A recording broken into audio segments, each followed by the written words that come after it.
Rédiger en mode zen, c'est le podcast qui te délivre un maximum de valeur en un minimum de temps pour un mémoire ou une thèse sans stress. Salut à toi! On est enfin de retour avec Nina pour booster ta motivation durant ta rédaction. On n'avait pas laissé tomber, mais on a eu des périodes de boulot intenses qui nous ont éloignés de ce projet qui nous tient pourtant beaucoup à cœur. Et donc, si on reprend aujourd'hui, plus de 6 mois plus tard, c'est parce qu'il nous tient à cœur et parce qu'on s'est motivés ensemble pour se dégager du temps et te donner le meilleur de nous-mêmes. Donc aujourd'hui, on va te parler de l'importance de travailler avec d'autres personnes dans le cadre de ta recherche. Mais avant ça, sache qu'on voudrait profiter de cet épisode pour remercier Anna. Anna, si tu passes par ici, merci pour ton retour sur notre dernier épisode de podcast. Il était dédié à ce qu'on ferait différemment si on devait refaire une thèse. C'est la première fois qu'on reçoit un retour et ça nous a fait extrêmement plaisir. Ça nous motive à continuer à produire des épisodes pour vous motiver. Si notre propos s'adresse avant tout aux doctorants parce que la thèse est un travail de longue haleine qui s'étale sur plusieurs années, si tu es en master, on t'encourage de la même manière à travailler avec d'autres étudiants pour que tu puisses avancer plus rapidement. On va donc te parler de la pair-aidance. Il s'agit de s'entraider entre personnes ayant vécu une expérience similaire. Entre pairs, quoi. Et oui, en partageant une expérience, on trouve plus facilement des solutions et du soutien. Mais avant de commencer, permets-nous de te partager nos expériences respectives, justement, parce qu'on n'a pas vraiment été exemplaires sur ce coup. Gaëlle, est-ce que tu peux nous parler de ton expérience durant ta thèse ? Oui Nina, je peux t'en parler, donc c'est simple. Moi j'ai travaillé toute seule pendant toute la durée de ma thèse. Je n'ai jamais bossé avec d'autres doctorants. Et si je veux me trouvais des excuses, je pourrais te dire que c'est parce que j'habitais à Tours et que mon labo était à Nanterre, et donc que j'y allais 3 fois par an. Mais c'est une fausse excuse. J'aurais pu me bouger pour rencontrer des doctorants à la fac de Tours, d'autant plus qu'il y avait un très bon labo en archéologie. Le truc, c'est que je ne l'ai pas fait, je n'ai pas osé. Pourquoi ? Avec du recul, je pense que c'était parce que je suis introvertie et que j'ai du mal à aller vers les autres. Personnellement, mon expérience doctorale a été plutôt solitaire. J'avais beau rencontrer des gens durant les séminaires et les conférences, je n'ai pas créé de lien avec des doctorants dans mon laboratoire. J'ai parfois essayé, mais j'étais plus à l'aise toute seule, parce que comme toi Gaëlle, je suis introvertie. J'ai conscience aujourd'hui, avec du recul, que j'aurais pu y gagner beaucoup, mais ça n'a pas fonctionné pour moi à cette époque. Pourtant, la remotivation et l'endurance auraient pu être au rendez-vous si j'avais osé aller davantage vers les autres, parce que le soutien est non négligeable quand on est en thèse. Le problème, c'est que quand tu rédiges seul, en fait, tu finis par t'isoler. Encore plus si ton directeur n'est pas très présent, ce qui était le cas pour moi. Donc si tu ne discutes de ton sujet avec personne, même si tu as la meilleure volonté du monde, tes proches ne comprennent pas pourquoi tu fais une thèse, où ça va te mener, et à force, quand on te demande où tu en es, c'est plutôt par politesse. C'est totalement vrai. Comme tu n'échanges pas, tu manques de feedback pour progresser, savoir si tu vas ou non dans la bonne direction. Donc tu te poses beaucoup plus de questions et tu n'as pas de réponse. On parle même pas de la procrastination. C'est tellement plus compliqué de progresser quand on se retrouve seul à devoir s'y mettre, alors qu'en vérité tu n'es pas seul. Il y a forcément des doctorants dans ton entourage.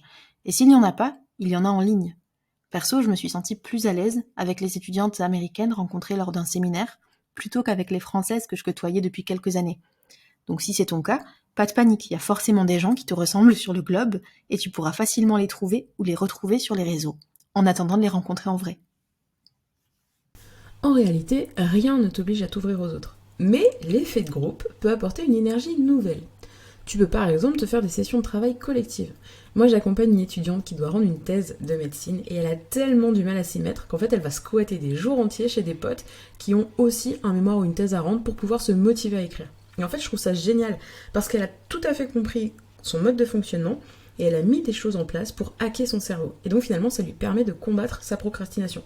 Parce que quand elle se retrouve avec une copine qui doit elle aussi bosser sur son manuscrit, elle se dit qu'elle a plus le choix et elle s'y met. Donc la bonne fréquence pour les sessions de travail dépend de là où tu en es. On peut raisonnablement se dire que plus l'échéance est proche, plus les sessions vont se rapprocher. Une fois par semaine, pour moi, c'est un bon rythme pour commencer. Et si ça te tente, le mieux est de prévoir les objectifs en amont, ce que tu dois faire en priorité, ce qui permettra en fait de te cadrer les ambitions de la personne avec qui tu vas bosser. Ça me rappelle qu'il y a une chose qui m'a aidée quand j'étais en thèse, c'était de me rapprocher des docteurs autour de moi.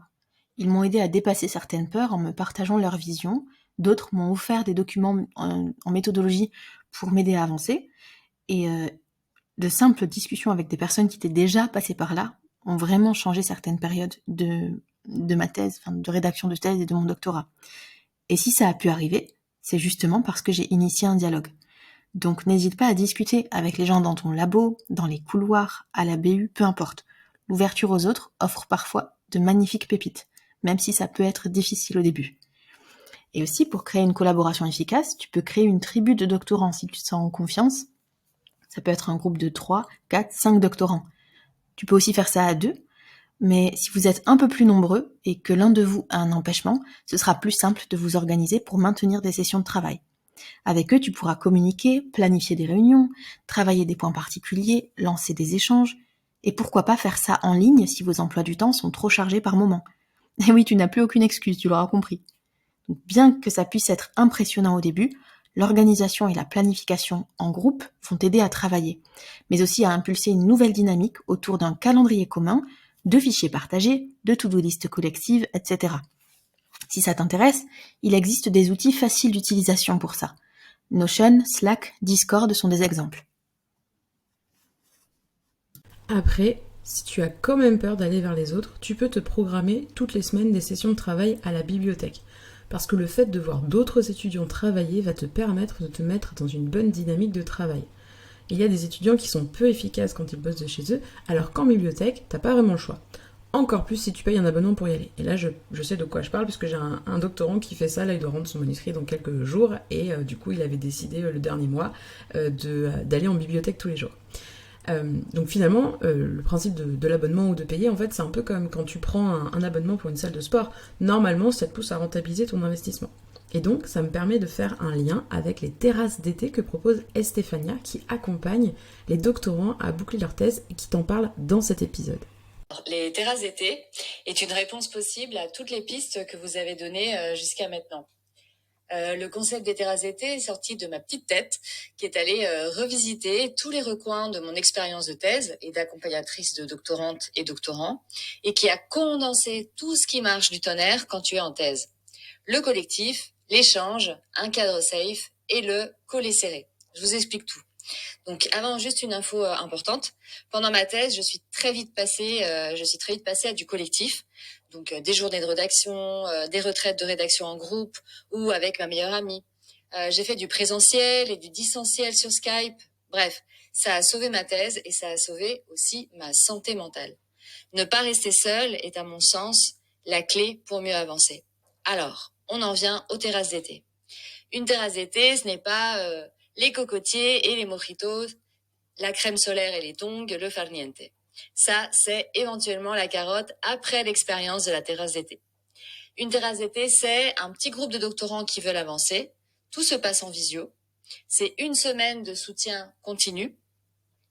Un lieu où tu peux déposer tes doutes, où tu peux poser tes questions. Une bulle de concentration sur ta thèse. Une priorisation de tes objectifs et une clarification de ton programme d'été. Et une terrasse d'été, c'est puissant parce que tu n'es pas seul, tu fais des actions chaque jour, tu bénéficies du pouvoir du collectif, tu t'engages auprès de toi et des autres, tu ne disperses plus ton attention et ton énergie, tu as un groupe WhatsApp où tu partages tes réussites, entre autres, tu as des vocaux de ma part pour te donner de l'énergie. Et comme je suis méga engagée auprès des personnes installées en terrasse d'été, je ne fais pas qu'installer les parasols chaque matin. Je te propose aussi un appel SOS de 15 minutes quand tu le souhaites. Et ouais, c'est VIP. De répondre sous un très court délai à tes courriers avec tes questions, un nœud, un doute. Et je suis active sur le groupe WhatsApp. Donc pendant une semaine, c'est collé serré pour avancer. Chaque jour, il y a une visio, un atelier ou une séance questions-réponses ou une séance boost. Il y a même une séance de co-développement. Chaque visio dure entre 30 minutes et 1 heure. Et à la fin de chaque visio, tu repars avec du concret. Et c'est pas tout. Tu as accès à un espace de travail visio exclusif. Et là, le groupe peut venir travailler quand il le souhaite. C'est un petit peu ce que vous évoquiez tout à l'heure par rapport à travailler en groupe, que ce soit en présentiel. Là, dans ce cas-là, ça va être en visio. Donc, c'est méga puissant. C'est super porteur. Chacun bosse, ou chacune bosse sur sa thèse. Et comme je vous le disais, j'ai fait ça pendant toute ma thèse et je sais la force et l'utilité que ça a. Évidemment, il y a des consignes à respecter, hein. Je suis la garante que tout se passe au mieux pour que tout le monde avance et pour que cet espace soit accueillant et vecteur d'avancement pour les participants et les participantes. Donc, je finis sur les dates. Les prochaines terrasses d'été ont lieu la semaine du 15 juillet et la semaine du 22 juillet. Si tu sens que ça résonne, si tu veux que cet été ta thèse avance, si tu souhaites vraiment faire un bond dans ta thèse, tu peux encore nous rejoindre. Il reste encore de la place en terrasse. Écris-moi, je veux ma place en terrasse à contact@macoachdethèse.fr et je t'installe ton parasol. À bientôt. Merci Stéphania pour ce programme super détaillé. Je trouve ça vraiment génial ce que tu proposes aux doctorants. Si des personnes sont intéressées, je vous ai mis le lien de l'atelier proposé par Stéphania dans la description de l'épisode et puis surtout le lien de son profil LinkedIn. Comme ça, vous pouvez la contacter directement pour en discuter avec elle. D'ailleurs, pas de panique, si jamais vous écoutez cet épisode après sa sortie, donc là il sort au mois de juillet 2024, ce n'est pas gênant parce que Stéphania elle proposait déjà des terrasses d'été l'année dernière et elle compte probablement en proposer au cours des prochains mois, donc n'hésitez absolument pas à la contacter en vous disant bah mince c'est peut-être passé et tout. Au pire vous testez et vous verrez ce que ça donne. Tu t'en rends bien compte, la thèse c'est comme élever un enfant. Il faut tout un village pour rédiger son manuscrit en préservant son équilibre sur le long terme.